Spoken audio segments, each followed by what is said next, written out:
Hello, it's a delight to be here, and hopefully by the end of this particular session we'll have had a chance to reflect on the subject of ethics. The title for this research, Ethics and Autism, Time for Change, and I think it is. Certainly we're seeing very good work done, but what can we do together to try to reflect on this, to try to make things better for future generations of autistic people? I'm Memmot, and I am currently partway through a dissertation at master's level. I'm autistic myself. I have an autistic family. I'm a carer also. And it has been my delight to work with autistic people for the last couple of decades. The subject of ethics is one that should concern us all, because an ethical industry is, of course, really important.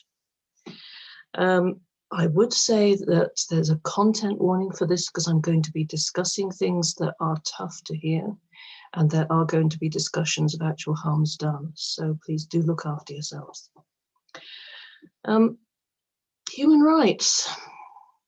The basics of ethics is around making sure that people are safe, making sure their rights are respected. And we have very good human rights guidance which is out there for us. For example, that parties, if I may read from my notes here, shall ensure that children with disabilities have the right to express their views freely on all matters affecting them. Now, that is a direct quote from human rights. That's the United Nations Convention on the Rights of Persons with Disabilities. That's Article 7.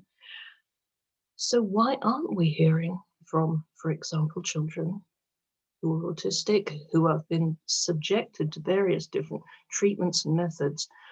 Where are their voices? Why aren't we hearing from them? So that's a concern that I greatly worry about within this particular field. There's also human rights talking about dignity, about autonomy, about identity. And Article 3, for example, of that same convention says respect for inherent dignity, individual autonomy, including the freedom to make one's own choices and independence of persons.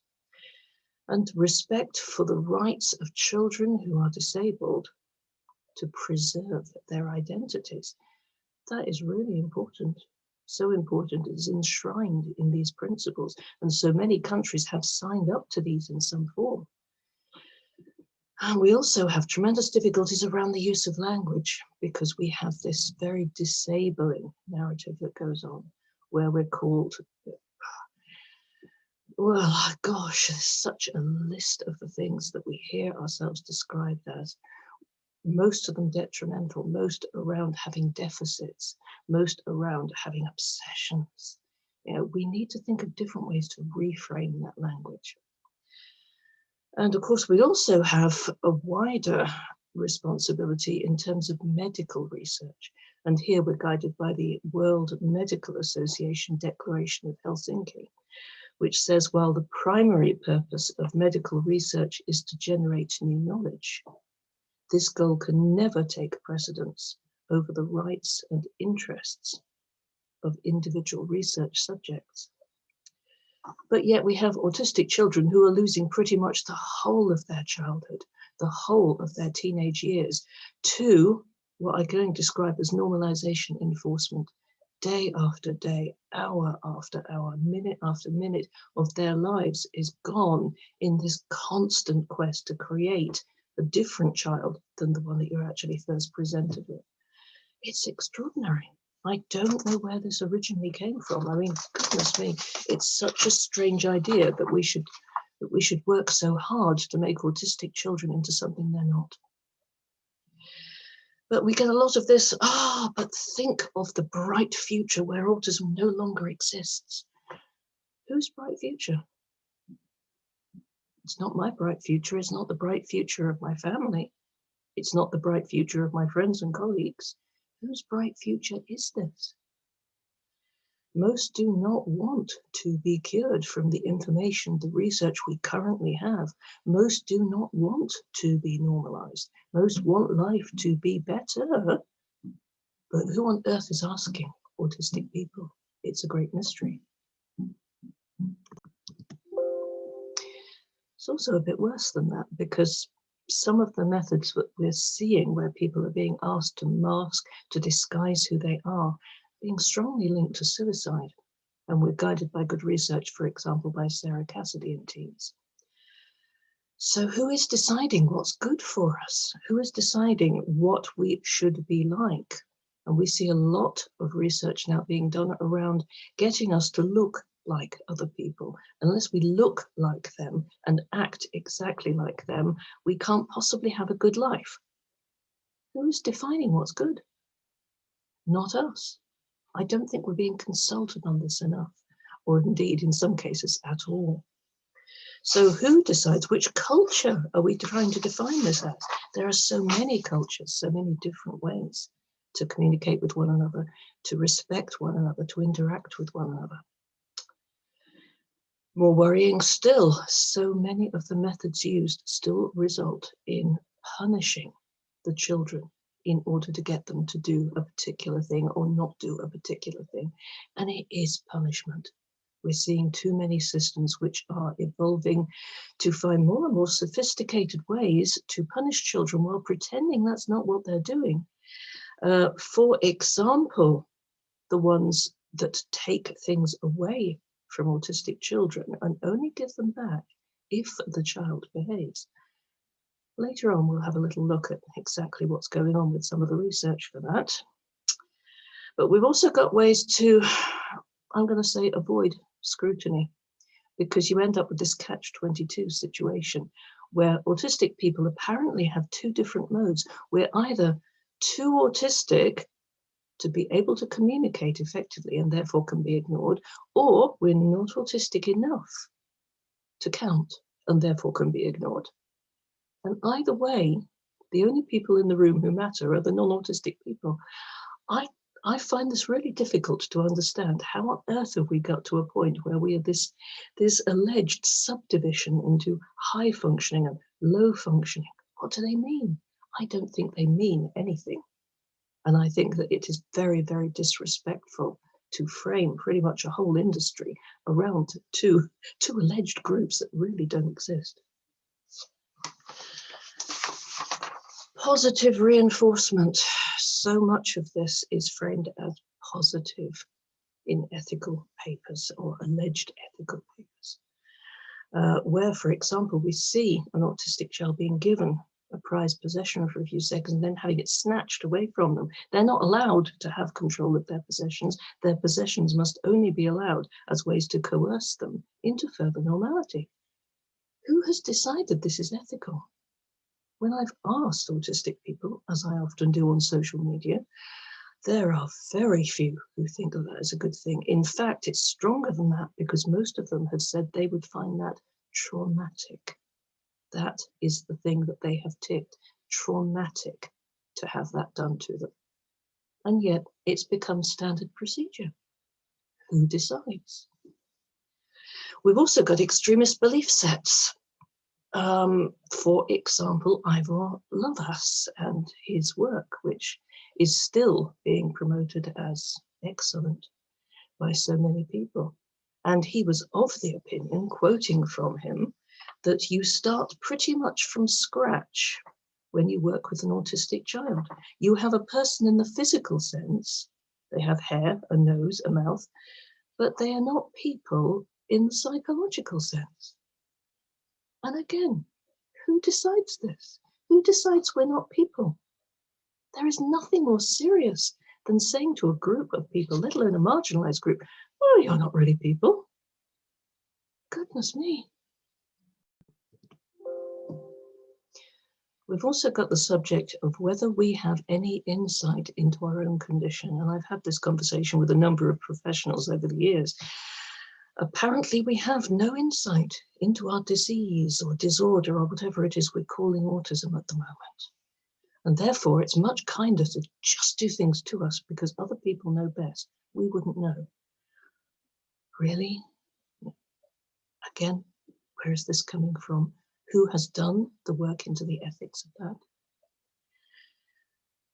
The net result is that we're getting some really hair-raising research happening. We are getting substantial numbers of studies coming through, which frighten the proverbial life out of me. I don't know what they do for anyone else.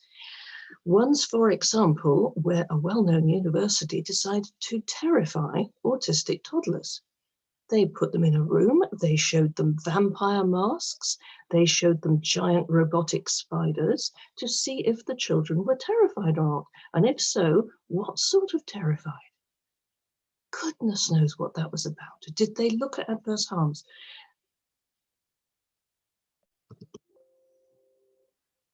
I actually had to take a break at that point. I've got myself a cup of tea. Moving on, what else do we have in the way of hair-raising research?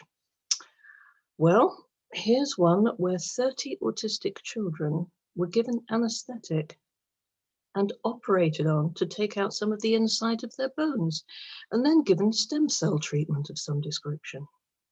And simultaneously, probably not during the operation, let's be fair, they had to undergo a form of behaviorism. All of this designed to see if it normalizes the children.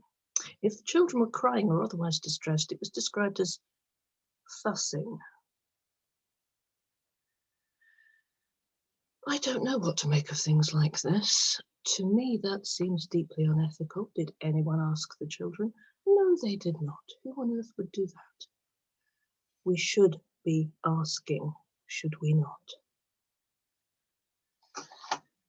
As for the reporting of adverse effects and conflicts of interest, we are seeing very good research coming through from teams now who are looking at this and who are finding again some very, very concerning things. For example, we have got one here which says of 180 studies they looked at that met inclusion criteria, 84% had at least one author with a conflict of interest. That was only disclosed in 2% of the studies. Again, what is going on? How is this happening?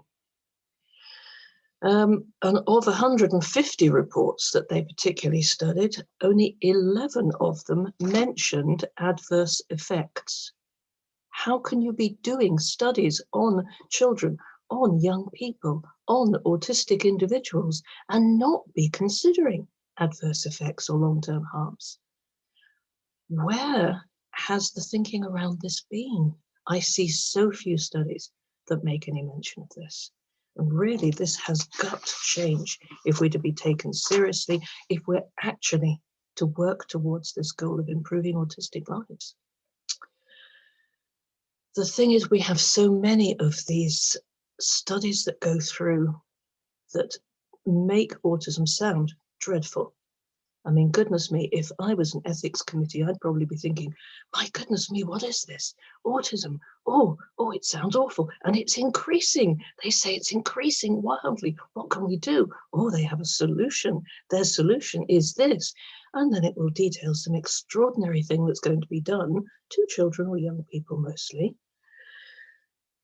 Almost invariably, there's no one autistic working on this team. There's no one who is going to then challenge this thinking and say, well, what on earth's happening? So we need to consider ethics along the lines of human rights being embedded in it, autistic voices being embedded in it, respectful language, language that doesn't leave us feeling as if we are just the worst thing on the planet. We don't need that. No one benefits from it. We need understanding, modern understanding of trauma and how many autistic people have been traumatized by various experiences. We need to have a very good understanding of sensory differences and how much that embeds in autistic behavior. And we need a balanced discussion around our strengths, as well as areas that we need things to be improved. And we need a proper set of discussions about adverse effects, about long-term harms, about what we actually want for our lives. because I can't believe we've got an industry that doesn't do that as standard, but it seems that's true. Being clear, I'm really grateful for the ones that do. Don't think that this is about every researcher. Some of you are lovely, and thank you. We can learn from some of the indigenous frameworks as well. I'm particularly impressed with the work that has been done by Helen Cara, for example, and her book, Research Ethics in the Real World, is well worth looking up in my view, in which she says, well, in many cultures, research belongs to the marginalized community, not to the researchers.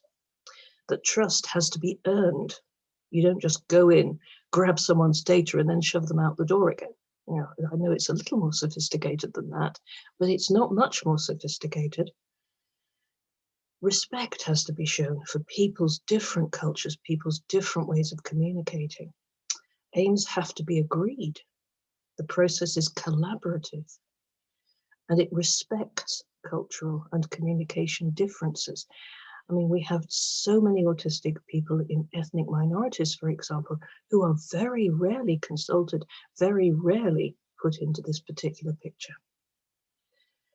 The whole process needs to respect the interconnectedness of us all and the value of diversity. That would be absolutely lovely if we can work together towards those aims. And we can. We're starting to see it happen. So that's all from me for the moment. Thank you so much for listening.